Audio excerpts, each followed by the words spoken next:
pris ma retraite pour une raison simple. C'est que d'abord j'avais commencé à travailler à 16 ans, que ensuite et surtout un de mes fils donc se lançait dans la profession de journaliste et qu'il était au chômage et qu'il y avait énormément de jeunes au chômage. J'avais 60 ans, je suis arrivé à 60 ans, j'avais beaucoup de confrères qui tenaient absolument à poursuivre parce qu'ils ne pouvaient pas décrocher, parce qu'ils avaient peur du vide, quoi. Et moi, j'ai pas eu peur du vide, mais le vide m'a fait peur. C'est-à-dire que j'ai pris ma retraite et derrière, j'ai fait une énorme dépression. J'ai, je, je me suis retrouvé, j'avais rien préparé, rien préparé. La retraite, c'est pour les autres, c'est comme le cancer. Bon. Et donc, quand je me suis retrouvé en retraite, je me suis rendu compte que je n'avais aucun projet, que j'étais toujours dans la douleur de la perte de ma femme. Mes enfants avaient quitté la maison. Et donc j'ai fait une énorme dépression au point que la seule solution qui m'est apparue à ce moment-là, c'était de mettre fin à mes jours. J'étais vraiment très très très très mal. Et j'en suis sorti, alors après avoir raté mon suicide, j'en suis sorti par la fuite. J'ai décidé de fuir et de fuir sur un chemin qui m'intéressait, qui m'interpellait depuis très très longtemps. Et donc j'ai décidé de faire le chemin de Compostelle. Ça n'était pas à la mode comme ça l'est aujourd'hui. Et je suis parti donc en respectant la théorie des pèlerins, c'est-à-dire que je suis parti de chez moi, j'habitais Paris à l'époque. J'ai mis mon sac sur le dos, j'ai jeté mon trousseau de clés dans la boîte aux lettres et je suis parti donc pour aller donc jusqu'à Compostelle, ce qui représentait 2300 km. Au bout de 3 semaines de marche, j'avais intégré l'effort quotidien. Tous mes muscles qui m'étaient nécessaires s'étaient reformés au bon endroit et donc je marchais dans le plaisir physique. La marche n'est pas douleur, contrairement à ce que s'imaginent les gens qui ne marchent pas, c'est du plaisir. Et euh, ce plaisir physique, à mon sens, a dû induire un certain plaisir mental. C'est-à-dire que je me suis mis effectivement à penser. Et pendant cette première partie de la marche, d'ailleurs, j'ai fait un exercice que j'ai trouvé très très intéressant, qui a été de me faire le film à l'envers de ma vie. Et je me suis donc fait le bilan en quelque sorte de ma vie jusqu'à cette période-là. J'étais un enfant pauvre, hein, nous étions 7 enfants, mon père était smicard, il était un petit paysan qui avait été ruiné, qui est allé travailler en usine, euh, et il n'y avait aucune culture chez moi, il n'y avait pas un seul livre. Voilà. J'ai compris que finalement, moi j'avais échappé à la règle, c'est-à-dire que mes 6 frères et sœurs n'avaient aucun même attrapé le certificat d'études, n'avaient pas fait aucune étude. Et moi j'ai pu faire des études parce que un de mes instituteurs un jour est allé voir mes parents en disant Bernard a 11 ans, il est en classe du certificat d'études, la scolarité est obligatoire jusqu'à 14 ans, il va perdre 3 ans, mettez-le au collège, au moins il ne perdra pas complètement son temps. Et grâce à ça, puis une ou deux autres personnes qui m'ont tendu la main, qui m'ont aidé, eh bien j'ai pu découvrir la culture, j'ai pu découvrir l'intérêt de la lecture, j'ai pu ouvrir l'horizon qui était celui de mon enfance. Cette marche m'a amené à comprendre que j'avais une dette vis-à-vis de la société. Et donc il fallait quelque part que je paye cette dette. Mais comment? Et c'était la question que je me posais tout en marchant. Et à un moment, j'ai entendu parler de 2 jeunes délinquants belges à qui un juge avait eu l'idée géniale de proposer une alternative, soit la prison, ils avaient fait beaucoup de bêtises, soit une marche. Les deux, 4 mois. 4 mois de prison ou 4 mois de marche. Et ces jeunes marchaient sur le chemin. Et ça a été pour moi un éclair de compréhension. Voilà. J'arrive à l'âge où je vais mourir, où la logique, hein, c'est que je vais vers la fin de ma vie. Il y a des jeunes qui ont des difficultés, qui arrivent dans la vie, eh bien, je vais consacrer une partie de ma retraite à m'occuper de ces jeunes qui arrivent à la vie avant que moi, je termine la mienne. Et à partir de là, quand je suis arrivé à Compostelle, la voie est tracée. J'ai décidé d'une part que la marche c'est formidable et qu'il fallait que je continue, et deuxièmement que je m'occuperai de jeunes en difficulté.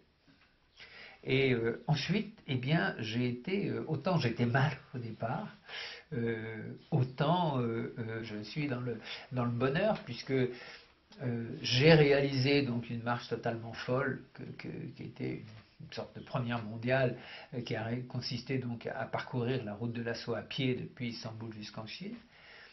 Ensuite, j'ai créé donc une association qui s'appelle Seuil et qui permet de prendre des jeunes confiés par des juges et de leur faire faire 2000 km à pied, ce qui est en alternative à l'incarcération, parfois, pas toujours.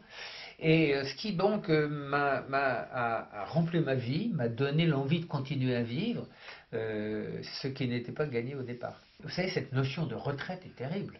Hein. Retraite, c'est bon pour les militaires qui ont perdu et qui reculent. Hein. C'est un terme redoutable, c'est la retraite de Russie, quoi. C'est un terme extrêmement négatif. Je préfère les Espagnols qui appellent la retraite jubilación. Donc, et ça n'est pas, pour beaucoup de gens, et en tout cas c'était mon cas, c'était pas du tout une jubilación.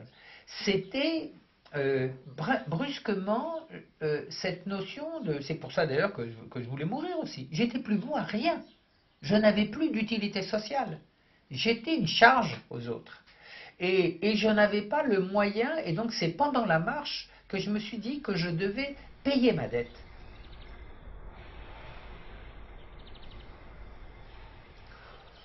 L'image que les autres me renvoient m'est assez indifférente.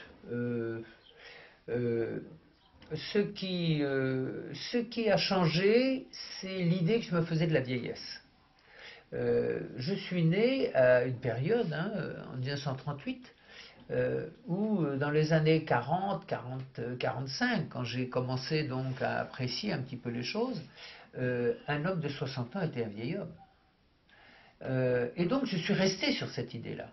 Et qu'en arrivant, donc en approchant de la soixantaine, et à 60 ans, j'ai considéré que j'étais un vieil homme. Et il a fallu que je me confronte à un effort physique relativement important, qui a été effectivement ce chemin de Compostelle, pour me rendre compte que c'était une idée que j'avais reçue, mais qui n'était pas véritable. On ne peut pas arriver à mon âge, donc à 75 ans, sans penser à la suite. Effectivement, comment ça va se passer. Alors, d'abord, j'essaie que ça se passe le plus tard possible. Donc, par exemple, tous les matins, je cours une demi-heure. J'essaye de garder une forme physique. Cet été, je vais partir marcher 1500 km avec ma compagne et l'année suivante 4000 km. Donc, je ne suis pas sûr d'y arriver, mais pas plus que je n'étais sûr d'arriver au bout de la route de la soie quand j'ai commencé. Mais je dirais que j'entame des choses, voilà, et je continue à avoir beaucoup de projets. Deuxièmement, si je n'ai plus l'association, j'ai l'écriture. Pour le moment, j'ai 3 livres en chantier, dont 2 romans qui m'occupent beaucoup. Pour le reste, bien sûr qu'à un moment ou un autre, je ne serai plus en état physique ou mental. Une de mes sœurs a la maladie d'Alzheimer, il se pourrait que ça m'arrive aussi. Il se peut que je tombe malade, oui, très bien. Il se peut que je devienne un légume, très bien. Dans cette hypothèse-là, je serai très fortement demandeur de pouvoir décider de la fin de ma vie. Alors, si vous voulez, j'ai rencontré 2 femmes merveilleuses dans ma vie. Voilà, j'ai beaucoup de chance. Ma femme, avec laquelle j'ai eu 2 enfants. Nous avons vécu 25 ans de bonheur. C'est une femme extraordinaire. Et effectivement, elle est morte d'une façon très brutale, hein, d'un arrêt cardiaque en pleine rue à Paris. Jusqu'à ma retraite, je n'acceptais pas ça. Je n'acceptais pas son absence. Je me demande si quelque part je ne la rendais pas responsable de mon malheur. Hein. Donc ça a été extrêmement difficile. Ensuite, eh bien, précisément, comme j'étais en forme, j'ai eu des tas d'amourettes, des tas beaucoup de relations. Et puis, donc, j'ai rencontré Bénédicte, et là, c'est à nouveau, je suis extrêmement amoureux. Nous avons une relation quasiment fusionnelle. On est ensemble depuis 4 ans. Je constate que depuis 4 ans, on ne s'est même jamais disputé une seule fois. On est vraiment dans une relation tellement magnifique que, voilà, qu'est-ce que je peux demander de plus, quoi. Je leur dirais, on vous a appris à écrire, à lire, à compter. On vous a appris un métier. On vous a appris à nourrir et vous prendre en charge une famille, à élever des enfants. Personne ne vous apprendra à la retraite. Or, c'est le moment le plus fabuleux de la vie. C'est un moment où, aujourd'hui, quelqu'un qui a 60 ans est en pleine forme physique. Un de mes amis qui vient de prendre sa retraite a fait Pékin-Londres en vélo. Je veux dire, on est encore donc dans une grande forme physique. On est encore dans une grande forme intellectuelle. Et donc ce serait un gâchis de ne pas bien utiliser ça. Donc ayez un projet. Ayez un projet. Allez vers la retraite avec pas le projet de faire des croisières ou de devenir champion de jeux de cartes. Allez vers un projet social, allez vers un projet qui soit utile aux autres. Parce qu'il y a une formule que j'aime beaucoup qui dit « Ceux qui ne savent pas donner ne savent pas ce qu'ils perdent ». Et je crois que précisément le moyen d'être bien dans sa peau à tous les âges, c'est de savoir qu'on a une place utile dans la société, qu'on est utile dans la société. Si on n'est pas utile dans la société, alors on est un boulet, et à partir du moment où on est un boulet, on ne sert à rien, et ça ne sert à rien de vivre.